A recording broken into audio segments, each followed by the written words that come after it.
You want to make your videos better? Yeah, I thought so. That's why I'm making this video. If you want to improve your video quality, you should get some lights on your filming set, and I'm going to show you how to make one really good for cheap. For the base, I'm gonna use a cake pan which I got for $2.5. It's 10 inches in diameter. Larger the diameter makes light source more diffused. For the light source, I suggest using a daylight LED strip. I got mine off AliExpress for around $5. Of course, we need a power source, which luckily came with my RGB light strip I ordered for the RGB Studio Light video, but you could also get a 12-volt power brick somewhere on the internet. To soften the light, you need some diffusion. You can buy a diffusion sheet, or if you just don't fancy wasting money, you can use folded baking paper like I do.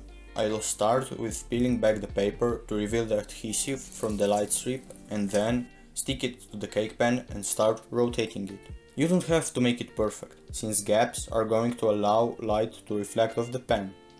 When you come to the end of the pan, you just cut the light strip on the copper pads and then connect the power source to test your new studio light. Now it's time to add the diffusion. Yeah, you can do it on your own. I've mounted mine to a DIY made stand using a clamp, but taping it on should work just fine. You might be wondering why we've put LED strip on the side and not on the bottom of the cake pan.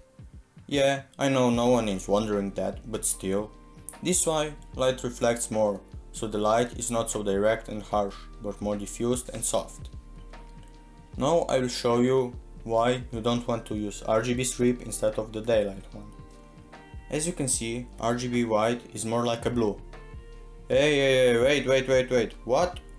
You call that blue? It's actually cold white.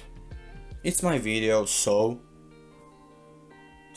the RGB white is actually blue, and just normal daylight white is actually white. And here are some comparison shots of different lighting. Only the stated light was turned on, but you should be smart enough to not doubt in my professionality. I hope you found the video useful. If so, make sure to subscribe. If you have any questions, comment down below. See you in the next video. Oh, I've almost forgotten. Here's a video you can watch that will help you make a better use of the newly made professional studio light. Oh, and also, me and that channel are not related in any way, shape or form, just to be clear. Bye.